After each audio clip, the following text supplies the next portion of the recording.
Hi folks, my name is Raju. Welcome to my YouTube channel Data Raj. Today we are discussing list data structure. What is list? Lists are used to store multiple items in a single variable. If we want to represent a group of individual objects as a single entity where insertion order is preserved and duplicates are allowed, then we should go for a list. When insertion order is preserved, duplicates are allowed, heterogeneous objects are allowed, then we go for a list. How to define a list? I am taking one variable here, L is equal to. For defining list, we have to use square brackets. 10, 20, and 30. In list, elements will be placed within square bracket and with comma separated. List is dynamic because based on our requirement, we can increase the size and we can decrease the size. We can differentiate duplicates element by using index. We can preserve insertion order by using index. Hence, index will play a very important role in Python. Python supports both positive index and negative index. Python supports both positive index and negative index. Positive index starts from left to right. Negative index starts from right to left. What is index? Here I am taking one list. L is equal to, I am defining one list. L is equal to 10, 20 and 30 and 40. In Python, index starts from 0. This is 0. This is 1. This is 2. This is 3. In Python, negative index starts from -1. This is -1. This is -2. This is -3. Here is -4. If you want to access element from the list, you have to use index. If you want to access, you have to use this 0 index. L of 0. It will give output 10. If you want to access last element in the list, you have to use L of -1. It will give the output 40. This is positive indexing, this is negative indexing. We can access any element. You can use 1, 2, 3, 4, -1, -2, -3 based on our list length. You can use anything. You can access any element from the list using indexing. Creation of list objects. You can define empty list by using square bracket. Like this. This is empty list. You can define empty list like this.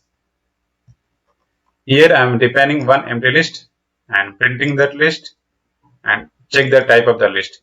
The type is the inbuilt function. We can check the type of any variable. Just you have to give type and in parentheses you have to give this variable name you have to give. It will give the type. It is the type list type. It is the list type. If you know the elements already, we can create list like this. List is equal to, I know these elements 10, 20, 30 and 40 and then I am entering into list. Yes, I am printing here by using print function. By using variable you can print. For this two output, first output for print function, second output from the variable. Yeah, with dynamic input. With dynamic input also we can print the list. Yeah, here I am using input function eval. I am taking input from the user. Okay, just run this line. Here it is asking enter list. Yes, I am entering one list. 1, 2, 3, 4. Press enter. And then here I am printing with variable name. Yes. See the output 1, 2, 3, 4. Yeah, enter list also 1, 2, 3, 4. Yes.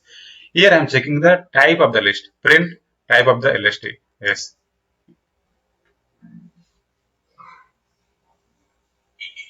Yeah, list type. With a split function. Here I am defining one string. S is equal to data Raj. YouTube channel is very famous channel. Yes. By using split function, I am splitting here. Remember, always split function returns list only. Here I am storing the return value of the split function in one variable. I am printing here. Yeah, by using split function, we can print like this. I'm checking type here. The type is list. Okay. Accessing elements of a list. We can access element of list either using indexing or by using slicing operator. By using indexing. Here I am defining one list. L is equal to 10, 20, 30 and 40. Yes, I am accessing the elements of the list. List of LST of 0. 0 means 10. In Python index starts from 0. I want to access first element from the list. Just I have to give index position 0. If you want to access second element from the list, you have to give second index position, that is 1. Then 2, 3 and 4. If you want to access last element from the list, you have to give like this LSTF -1. It will give last element from the list 50. This is our list 10, 20, 30, 40, 50. This is 50, last element from the list. If you want to access 40, you have to give -2. For this -3. For this you have to give -4. For this you have to give -5. Like that we can access every element from the list by using positive index and by using negative index. Here I am giving LST of index value 10, but there is no index value 10. That's why it is giving index error list out of the range. By using slicing operator.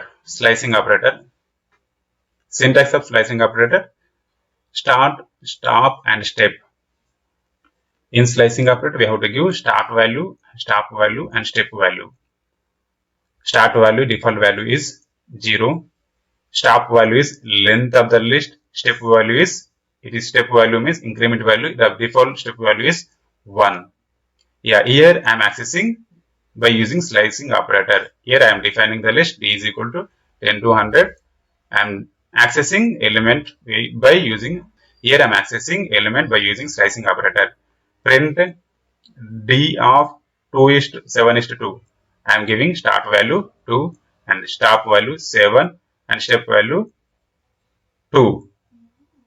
Here I am accessing elements using slicing operator, but in different way. Here I am giving start value and step value. I am not giving the stop value.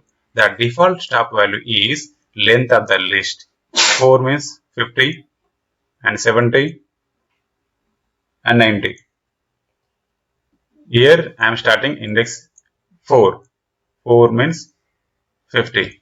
Then step value 2, 70. Then step value 2, 90. The default stop value is length of the list. Yeah, here I am printing 3:7. I am giving start value and stop value. I am not giving the step size. The default step size is 1. I am using by using negative indexing. Yes, I am printing the list in reverse order. 8, 2 and -2. Yeah, this is for today. We'll discuss another topic from the list in next class. Thank you. Please like this video, comment, subscribe. Thank you for watching.